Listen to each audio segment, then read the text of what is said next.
Rajeev Chandrasekhar BJP. സംസ്ഥാന അധ്യക്ഷൻ. ഇന്ന് ഔദ്യോഗിക പ്രഖ്യാപനം. ബി.ജെ.പി. സംസ്ഥാന അധ്യക്ഷനായി രാജീവ് ചന്ദ്രശേഖരെ തെരഞ്ഞെടുത്തു. ദേശീയ നേതൃത്വത്തിന്റെ നിർദ്ദേശപ്രകാരമായിരുന്നു തീരുമാനം. കേന്ദ്ര തീരുമാനം പ്രഭാരി പ്രകാശ് ജാവേദ്കർ കോർ കമ്മിറ്റിയെ അറിയിച്ചു. ഇന്നാണ് ഔദ്യോഗിക പ്രഖ്യാപനം ഉണ്ടാകുക.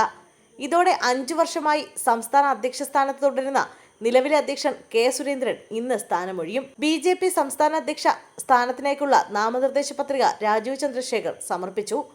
രാജീവ് ചന്ദ്രശേഖർ മാത്രമാണ് നാമനിർദ്ദേശ പത്രിക സമർപ്പിച്ചിട്ടുള്ളത്. പുതിയ അധ്യക്ഷനെ തെരഞ്ഞെടുത്തത് ഐക്യകണ്ഠേനയാണെന്ന് നേതാക്കൾ പറഞ്ഞു.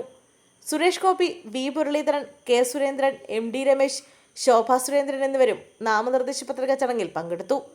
ബി.ഡി.ജെ.എസ്, ക്രൈസ്തവ സഭ തുടങ്ങിയ സമുദായ സംഘടനകളെ ഒപ്പം നിർത്തിയിട്ടും ബി.ജെ.പിക്ക് കേരളത്തിൽ വേണ്ടത്ര വളർച്ച ഉണ്ടാകുന്നില്ലെന്ന് കേന്ദ്ര നേതൃത്വം വിലയിരുത്തിയിരുന്നു. വരുന്ന തെരഞ്ഞെടുപ്പ് ഉൾപ്പെടെയുള്ള എല്ലാ കാര്യങ്ങളിലും കേന്ദ്ര നേതൃത്വം നേരിട്ട് ഇടപെടുമെന്ന് വ്യക്തമായ സൂചന നൽകിയിട്ടുണ്ട്. കേരളത്തിലെ ബി.ജെ.പിയുടെ നേതൃസ്ഥാനത്ത് പുതിയ മുഖമായി മുൻ കേന്ദ്ര സഹമന്ത്രി രാജീവ് ചന്ദ്രശേഖറിനെ തെരഞ്ഞെടുത്തതിനു പിന്നാലെ പുതിയ സംസ്ഥാന കമ്മിറ്റിയെയും തെരഞ്ഞെടുക്കും. General secretary, vice president, secretary, treasurer അടക്കം ചുമതലകൾ നിർവഹിക്കാൻ പുതിയ ആളുകളെ ബി.ജെ.പി. സംസ്ഥാന അധ്യക്ഷൻ നോമിനേറ്റ് ചെയ്യും. ഇപ്പോഴുള്ള ചിലരെ നിലനിർത്തിക്കൊണ്ടാവും പുതിയ ആളുകളെ നിരയിലേക്ക് കൂട്ടിച്ചേർക്കുക. സംസ്ഥാന കമ്മിറ്റിയിൽ വർക്കിംഗ് പ്രസിഡന്റ് ഉണ്ടാകില്ല. 2ാം മോദി സർക്കാരിൽ കേന്ദ്ര സഹമന്ത്രിയായിരുന്നു രാജീവ് ചന്ദ്രശേഖർ. കർണാടകയിൽ നിന്ന് 3 തവണ രാജ്യസഭയിലെത്തി. കഴിഞ്ഞ തെരഞ്ഞെടുപ്പിൽ തിരുവനന്തപുരത്ത് നിന്ന് ലോക്സഭയിലേക്ക് മത്സരിച്ച് ശശി തരൂരിന് കനത്ത വെല്ലുവിളി ഉയർത്താനും അദ്ദേഹത്തിന് സാധിച്ചു. 2 പതിറ്റാണ്ടിന്റെ രാഷ്ട്രീയ അനുഭവത്തോടെയാണ് രാജീവ് ചന്ദ്രശേഖർ ബി.ജെ.പിയുടെ സംസ്ഥാന അധ്യക്ഷനാകുന്നത്. മാറുന്ന കാലത്ത് വികസന രാഷ്ട്രീയത്തിന്റെ മുഖമായാണ് ദേശീയ നേതൃത്വം രാജീവിനെ അവതരിപ്പിക്കുന്നത്. പുതിയ സംസ്ഥാന അധ്യക്ഷനെ തെരഞ്ഞെടുത്തതിലൂടെ പാർട്ടിക്ക് പുതിയൊരു മുഖച്ഛായ ഉണ്ടാകുമെന്നാണ് കേന്ദ്ര നേതൃത്വം വിലയിരുത്തുന്നത്. അതേസമയം പ്രസിഡന്റ് തെരഞ്ഞെടുപ്പിനെ സംബന്ധിച്ചുള്ള എല്ലാ കാര്യങ്ങളും ഔദ്യോഗികമായി പറയേണ്ടത് സംസ്ഥാന വരണാധികാരിയാണെന്ന് കെ സുരേന്ദ്രൻ പ്രതികരിച്ചു. ഇത്തരം കാര്യങ്ങൾ ഔദ്യോഗികമായി പറയേണ്ടയാളല്ല താനെന്നും അദ്ദേഹം പറഞ്ഞു. ഇതുമായി ബന്ധപ്പെട്ട് റിട്ടേണിംഗ് ഓഫീസർ നാരായണ നമ്പൂതിരി വിജ്ഞാപനം ഇറക്കിയിട്ടുണ്ട്. വിപുലമായ സംസ്ഥാന പ്രതിനിധി സമ്മേളനം വിളിച്ചിട്ടുണ്ടെന്നും കെ സുരേന്ദ്രൻ വ്യക്തമാക്കി.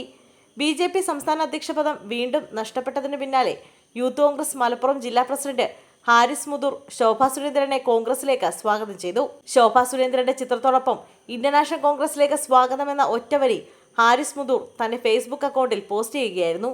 നിലവിലെ സംസ്ഥാന അധ്യക്ഷൻ കെ സുരേന്ദ്രൻ, മുൻ കേന്ദ്ര സഹമന്ത്രി വി മുരളീധരൻ, മുതിർന്ന നേതാവ് എം.ഡി. രമേശ്, ശോഭാ സുരേന്ദ്രൻ മുതലായ വലിയ പേരുകളെയെല്ലാം വെട്ടി രാജീവ് ചന്ദ്രശേഖരനെ സംസ്ഥാന അധ്യക്ഷനാക്കാൻ കേന്ദ്ര നേതൃത്വം തീരുമാനമെടുത്തതിൽ പാർട്ടിക്കുള്ളിൽ അസ്വസ്ഥതയുണ്ടെന്ന് ഊഹാപോഹങ്ങൾക്ക് പിന്നാലെയാണ് യൂത്ത് കോൺഗ്രസ് നേതാവിന്റെ ക്ഷണം.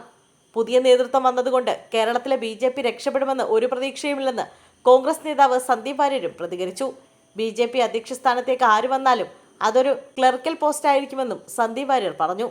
നേതൃത്വം പറയുന്ന കാര്യങ്ങൾ നടപ്പാക്കി കണക്ക് കൊടുക്കുക എന്നതിനപ്പുറം കേരളത്തിലെ ദൈനംദിന രാഷ്ട്രീയ കാര്യങ്ങളിൽ ഇടപെടാനോ അഭിപ്രായം പറയാനോ അവർക്ക് സമയവും കഴിവുമില്ല. കേരളത്തിലെ സുപ്രധാന കാര്യങ്ങളിൽ ബി.ജെ.പി. അഭിപ്രായം പറയാറില്ല. പറയുന്ന അഭിപ്രായങ്ങൾ പലപ്പോഴും കേന്ദ്രം വിലക്കാറാണ് പതിവ്.